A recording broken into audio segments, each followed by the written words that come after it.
Neymar জুনিয়রকে নিয়ে সকাল সকাল good morning, very good morning, চমৎকার অনেক কিছু বলার আসলে সুযোগ নাই। বিকজ তাদের দল হারছে ৩-০ গোলে।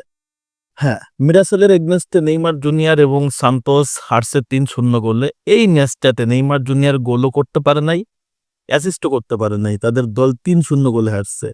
যেখানে মিরাসেলের অবস্থান ছিল ১১ নম্বরে, বর্তমান লিগ যদি দেখি তাহলে ১১ নম্বরে ছিল এবং নেইমার জুনিয়রের সান্তোস ছিল ১৩ নম্বরে। খুব একটা ডিস্টেন্স ছিল না। এত বড় ব্যবধানে হার কোনোভাবে প্রত্যাশা ছিল না, বাট তারপরেও এই যে সান্তোস টিমটার যে ডিসব্যালেন্স, এটাতেই প্রমাণ করে আসলে নেইমার জুনিয়র ছাড়া এই দলে খুব একটা আপনি কোয়ালিটিফুল প্লেয়ার পাবেন না। একমাত্র গোলকিপার যিনি আছে সে ছাড়া, আর নেইমার জুনিয়র ছাড়া প্রত্যেকটা জায়গায় আসলে super flop performer. Defence, midfield তো কোনোভাবেই কাজ করে না।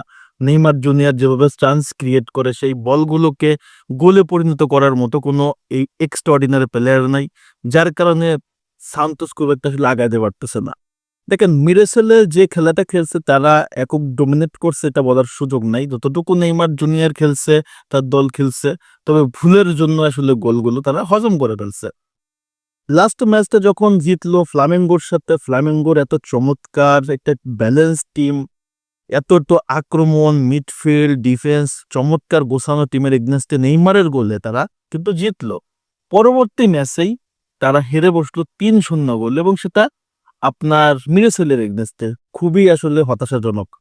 তবে এই মুহূর্তে সবচেয়ে ভালো এবং সবচেয়ে স্বস্তির একটা ব্যাপার হচ্ছে নেইমার ফুল ৯০ মিনিট খেলছে, পুরো ফিট রিদমে ছিল। আজকের ম্যাচটাতে আরো বেশি ইনভলভ ছিল, অনেক বেশি ইংগেজ ছিল।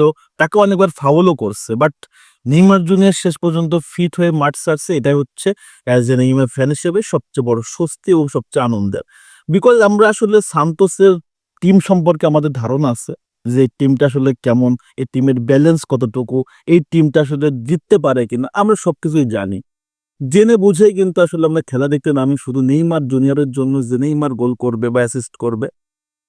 তো আসলে দলে একা তো আসলে খেলে কখনো ম্যাচ জিতানো যায় না, এবং সেটা নেইমারের পক্ষেও সম্ভব হয় না। তবে নেইমার জুনিয়রের এই ম্যাচটাতে কিছু চমৎকার পাস আমরা দেখতে পারছি, কিছু চমৎকার কি পাস দেখতে পারছি, চমৎকার একটা ফ্রি কিক ছিল। ওভারঅল মিলে দলের ভিতরে আছে তার কম্বিনেশনটা, তার অ্যাক্টিভিটিটা অনেক চমৎকার ছিল। আমার কাছে ভালো লাগছে যে প্রত্যেকটা জায়গায় নেইমার জুনিয়র ইন্টারসেপশন করছে, ডিফেন্সেও সহায়তা করছে, মিডফিল্ড থেকে বলটা একদম আক্রমণে নিয়ে যাওয়া। ওভারঅল মিলে একটা পারফেক্ট একটা ম্যাচ নেইমার জুনিয়র খেলছে। তবে ওই যে বলছি যে নেইমার জুনিয়রের বর্তমান যে দলটা সান্তোস, সেই দলে আসলে কোনো ব্যালেন্স নাই।